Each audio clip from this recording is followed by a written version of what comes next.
Bonjour la famille, j'espère que vous allez bien. Je veux prendre ce petit temps pour vous partager un témoignage et aussi pour vous mettre en garde sans entrer dans la paranoïa au fait d'accueillir n'importe qui chez vous. Et quand je dis n'importe qui, même la famille, vous allez me dire, mais c'est étonnant comment tu peux dire que la famille c'est n'importe qui. Oui, parce qu'en fait, même dans la famille, il peut y avoir des personnes qui ont de mauvaises intentions contre vous.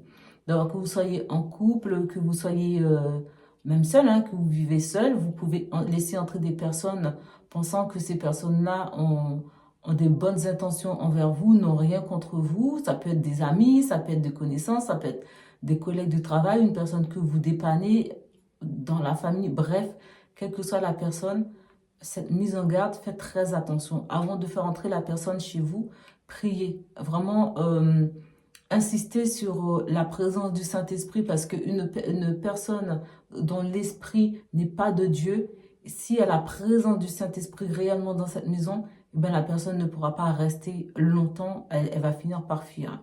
Sans vous forcément vous donner des explications, bah non, je m'en vais du jour au lendemain, alors que la personne, devait peut-être rester un mois, au bout de 2 semaines, elle s'en va parce que la présence de Dieu lui était insupportable parce que justement, elle n'a pas cet esprit.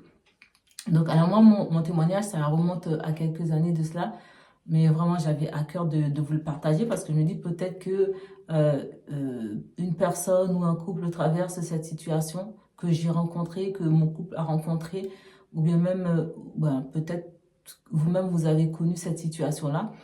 Je disais qu'il y a quelques années de cela, on avait accueilli au sein de notre famille une personne qui était venue de l'étranger passer un mois de vacances. Et cette personne est venue, soi-disant, en gros, elle nous a mises au pied du mur. C'est-à-dire, comme par hasard, tu voyages, tu viens de l'étranger pour venir en France, tu n'as pas réservé d'hôtel, tu connais personne, soi-disant tu n'avais pas assez d'argent pour l'hôtel, mais par contre tu viens, tu passes ton temps à aller faire les boutiques, etc. Bref, donc, moi, en tant que femme, j'ai accueilli la personne que je connaissais pas d'ailleurs, on avait discuté vite fait comme ça au téléphone, mais on s'était jamais rencontrés. Donc, j'accueille la personne à bras ouverts chez moi, tout en sachant que voilà, j'étais enceinte.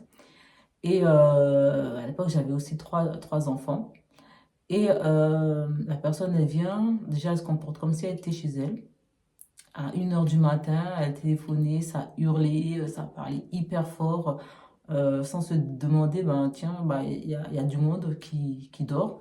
Il y a les enfants qui, demain, mes neveux, demain, vont se réveiller pour aller à l'école. La personne s'en foutait royalement, royalement. Et donc, dans ce cas-là, tu peux dire quoi? Tu peux dire quoi? Et quand tu essayes de parler, on te fait comprendre, bah écoute, tais-toi, c'est la famille, il n'y en a pas pour longtemps. On laisse passer, on laisse couler le coup.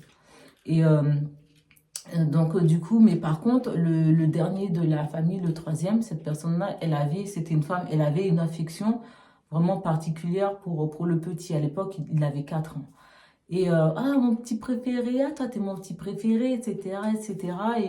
Et même quand la personne est partie, enfin, la veille de son départ, elle lui avait même offert des vêtements, d'après mon souvenir. Elle est partie, oh, toi, t'es mon préféré, je t'aime beaucoup, etc., etc. Moi, j'ai trouvé ça gentil, justement, qu'elle affectionne autant l'enfant.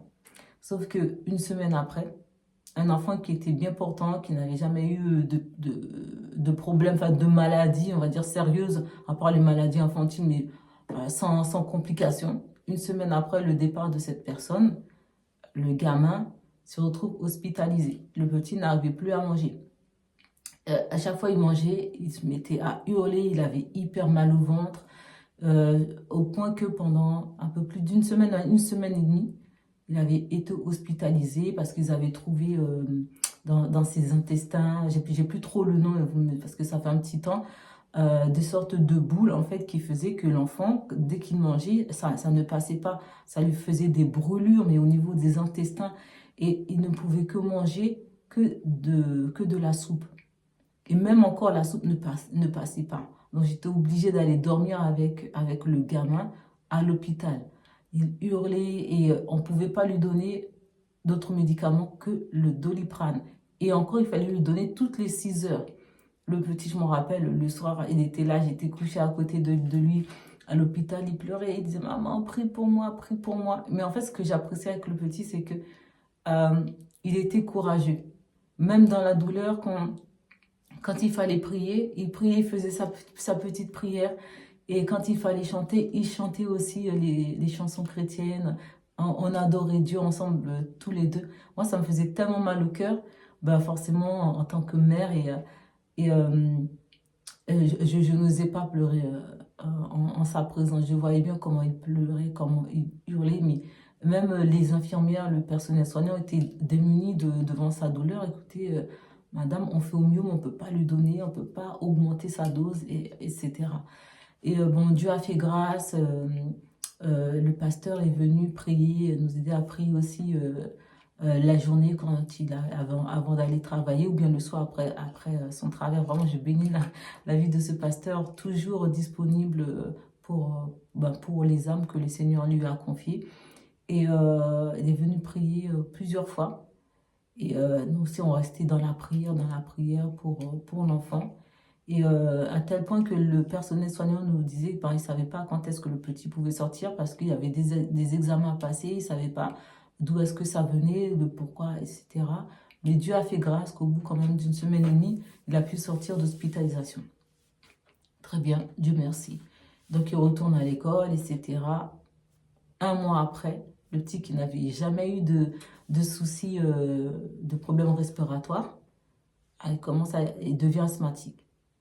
Impossible. Je me rappelle un jour, l'école avait appelé pour dire, bah, écoutez, votre enfant a du mal à respirer, il a fallu, rebelote, l'amener aux urgences, l'O2 comme ça, l'a branché. Et ben, madame, écoutez, on va être obligé de garder votre enfant. Parce que il sature mal, ça va pas. Encore, une fois, je crois cette fois-ci, on était resté 3 jours. 3 jours à l'hôpital, le temps ben, qu'il aille mieux. Et j'ai dit, mais c'est pas possible. Un enfant qui était bien portant du jour au lendemain, comme ça, il devient malade comme ça. À un moment donné, ça devenait cyclique.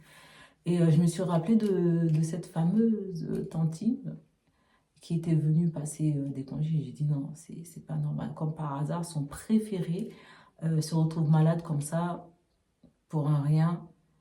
J'ai dit non, Seigneur. Donc, j'ai commencé à prier, à prier, à prier, à prier, à intercéder, à chasser des choses, l'esprit de réclamation sur la vie de l'enfant, etc. Et par la grâce de Dieu, au fur et à mesure, les derniers examens étaient bons. Il était juste sous surveillance. Ben, si ça ne va pas, vous le ramenez. Il y avait même un numéro qui était dédié justement par rapport à, dans ce cas, en cas d'urgence respiratoire. Mais par la grâce de Dieu, jusqu'à présent, le petit, il n'y a pas de souci. Et donc, pour revenir à cette personne-là, euh, je crois 4 ans après, 4-5 ans après, elle a revu l'enfant dans un autre contexte familial, mais elle n'était pas venue, elle n'était pas venue dormir à la maison. Quand elle a vu le petit, je me suis dit, bon, bah, c'est bien, lui, il ne se rappelait pas trop d'elle, hein. Et quand elle l'a vu, je me suis dit, ouais, elle va se jeter sur lui, elle va lui faire des câlins, comme c'était son petit préféré. Moi, j'observais de loin dans mon coin. Et bizarrement, le petit, ben, il s'est avancé et elle l'a regardé. Elle s'est plantée devant lui, elle l'a regardé, elle l'a toisé. Mais vraiment, elle l'a ignoré d'une façon, elle a vraiment toisé le petit. Oh, ça m'a étonnée. Après, je dis, d'accord, je comprends. Tu as vu que tu as essayé, mais le fait que tu aies vu l'enfant comme ça, debout, il a grandi, il est en bonne santé, ça t'a foutu les boules. Et j'ai dit, ben voilà, tu as été vaincu. Parce que toi, nous, on t'a accueilli avec de bonnes intentions. Toi, tu es venu faire du mal, pardon. Mais le mal ne nous a pas atteint. Le mal n'a pas atteint la famille. Le mal n'a pas atteint le petit. Parce que le petit, là, il avait foi en Dieu. Parce qu'on priait pour lui. Et donc, depuis, ben, cette femme, elle est...